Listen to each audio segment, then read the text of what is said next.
Hello, I'm Christina from The Turned Leg. I love to salvage, repurpose, and create and help others to do the same. And if you watch this channel regularly, you probably know I love to go to thrift stores. Well, recently I had the wonderful opportunity of getting to the thrift store and finding out it was a bag sale. I returned back to one of my favorite thrift stores, which is in Ann Arbor. It's the Ann Arbor Thrift Store, and it is a nonprofit, and all proceeds go to helping the community. When I got there, I was pleasantly surprised that they were having a bag sale to move out their current inventory and to bring in new items. The directions were this: you had to go to the front desk, buy a bag, and then whatever you could put in the bag you would get for that price. Their bag sale was $7. Many times when I go to bag sales, you get those little grocery bags that don't hold that much. So I was a little bit leery, but look at the bag I got for $7. Super sturdy, super heavy duty. I was excited. So I'm going to show you all of the things I fit into my $7 bag, and you can help me decide if I did a good job or not. I'm also going to give you tips on what you should do if you encounter a bag sale. But before we get started, I just want to ask a favor. If you could just take a second to click that like button and subscribe to my channel. Also, you can click the bell for notifications so you'll be notified every time I upload a new video. It really helps me to continue to help others to salvage, repurpose, and create. The Ann Arbor Thrift Store is a very small thrift store, but don't count it out because of its size. It has a lot of really good items in a really small space at really good prices. But the minute I heard the word bag sale, I felt a little overwhelmed, and many of you might feel this way too, like, quick, I gotta get all the stuff, because what a great deal. With thrift store prices so high in my area lately, it just added to all of the stress. But here are my tips for a bag sale. Before we talk about tips for a bag sale, we have to talk about your intent. If you are just shopping for yourself, have fun. Grab a bag, fill it up. You don't really have to worry, except like maybe don't go overboard. Maybe keep in mind what you can really use. Sometimes when you go to the sale, there aren't a lot of items that are really even worth putting it into the bag for you. So be smart and have fun. If you are reselling your items, that's when you got to kind of think smart at a bag sale. And I don't have all the answers, so if you have a few that I've missed, please comment down below, because I'm always looking for ways to calm down all the excitement of the bag sale and shop smart. But here's a few tips I have learned. 1, the first thing you want to do is overview the space quickly. Move around, try to see what's there. And initially, if it's something really good, just grab it and put it in your bag. You can always sort out what's in your bag later. Obviously, another point to consider is size.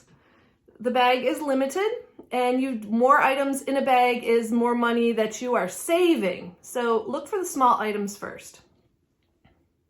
When I first got there, there was a really cute handmade doll bed, but it was huge and it wasn't going to fit in the bag. So I didn't spend any more time thinking about it. I just looked at it and said, cool, too big, moved on. The other thing you want to consider is big money in sales.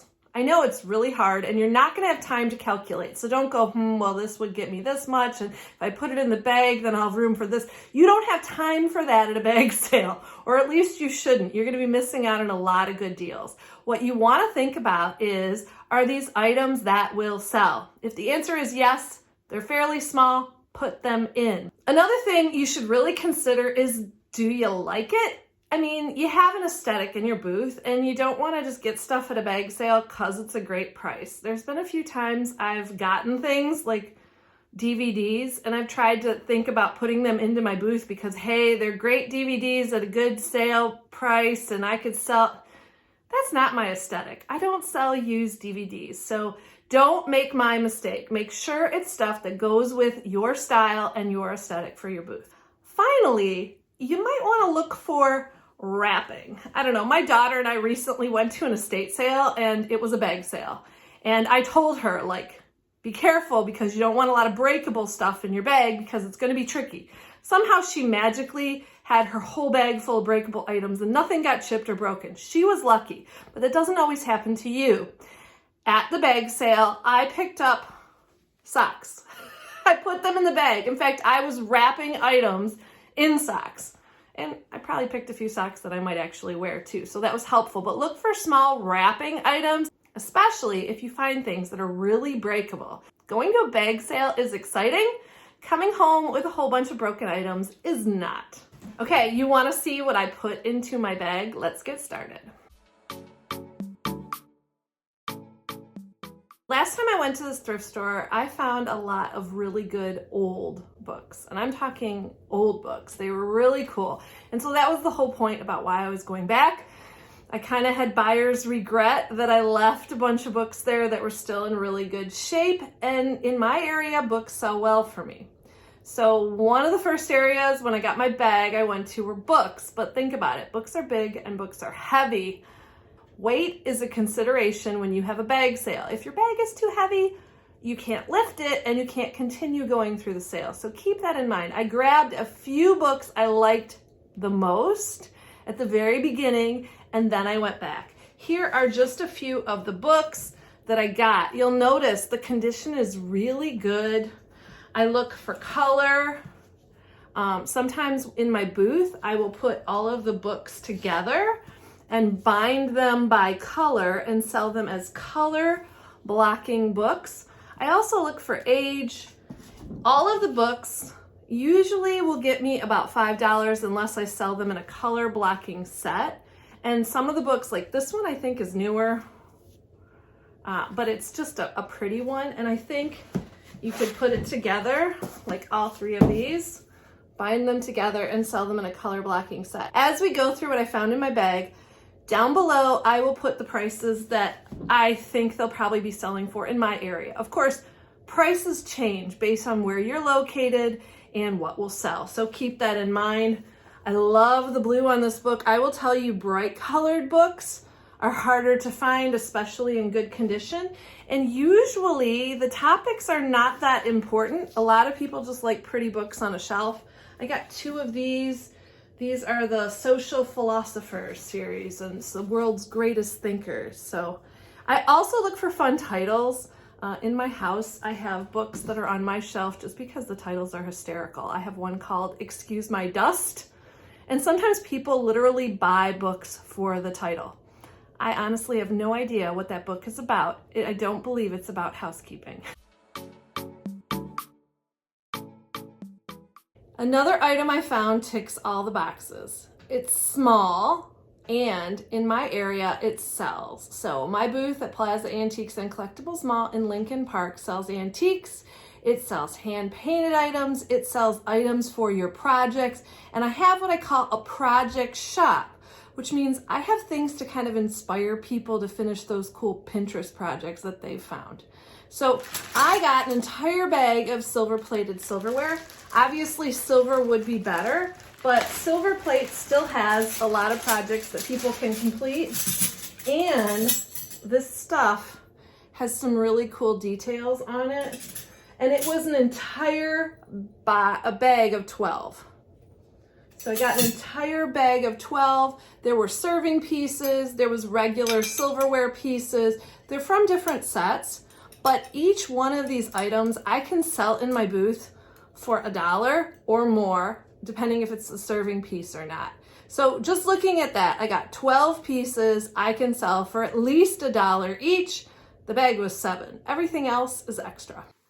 The next items I found were little glass bottles. Okay, I have a thing for glass bottles, so keep that in mind. I said buy what you like. I like these, but glass bottles also sell really well, especially if they have the stoppers and tops. And many of these do. They also have, this bottle has actual partial label.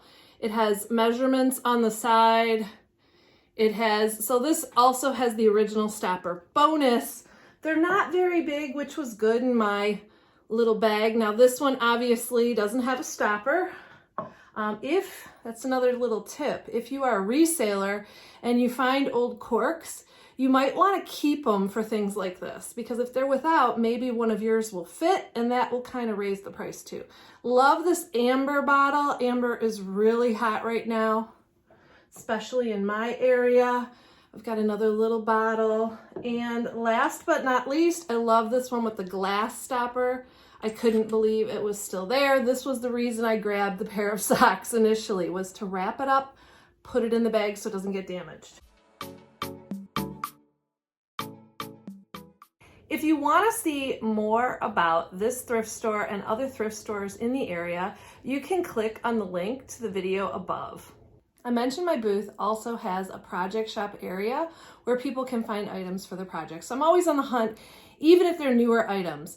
And one of the things I sell quite a lot of are letters. So I found a whole bunch of letters at the sale. There were 7 letters in total, and retail, I'll sell them for a couple dollars each. Boom, profit made. The next 2 items I found were really breakable, but I just couldn't pass them up. I really liked them. The larger piece actually has enamel or luster that is 2-dimensional, and it actually is raised off of the piece, and it's just gorgeous. That one, the back of it says it's made in Austria. So it's a good piece. I don't know how well it will sell, but it's just pretty and I kind of loved it. The other smaller piece said it's made in Germany, and it was just pretty and unique. It's a good size for a nightstand or something to put rings or trinkets in or candy, and usually those sizes sell well for me. Because I got those breakable pieces, I also needed some cushioning, and so that brings me to my next piece. I found this really cute little shawl, baby blanket. It has some hearts in it. It's really pretty. It was tiny in size, so it didn't fill up too much of my bag, and it may or may not sell well. The colors for me are great. I love color, and it will be really good to just kind of pop in my booth, and if it sells, great. If not, it protected many of the items I had. It was a win-win. The next 3 items are metal and color, and really that's the only thing they have in common. One of the items was this sweet little picture I found. Let's not get too much glare on it.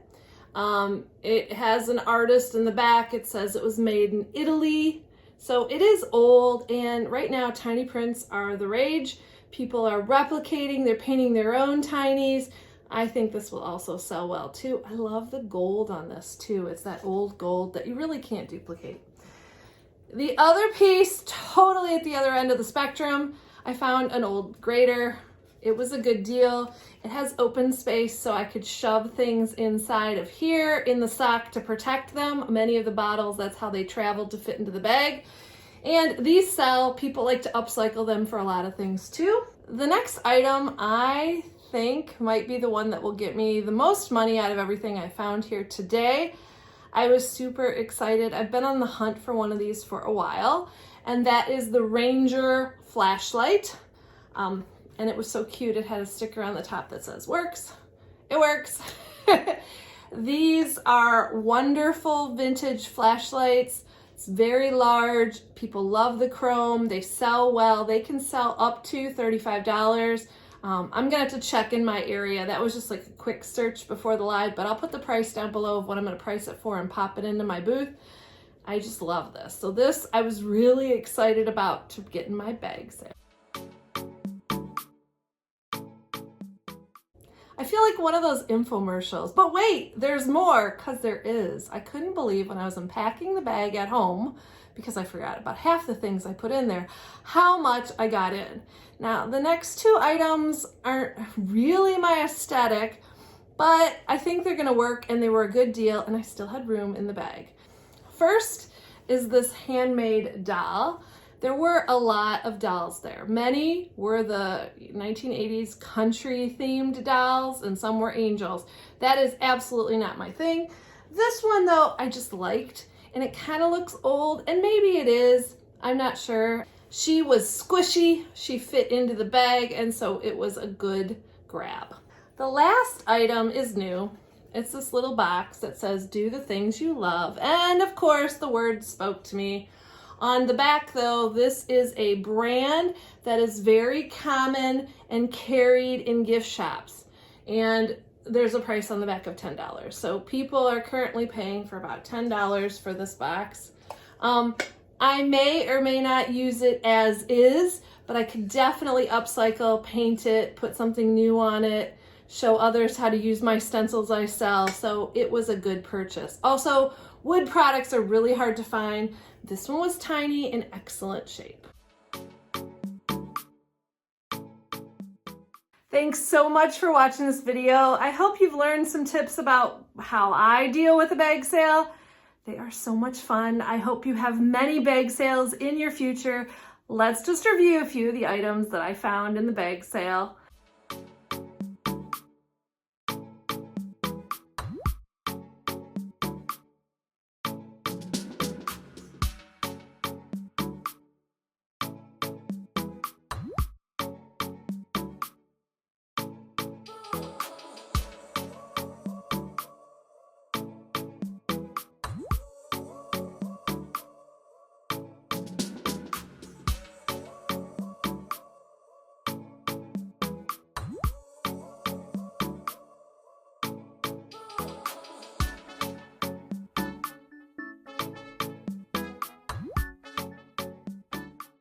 And I hope this has inspired you to get out there, to salvage, repurpose, and create.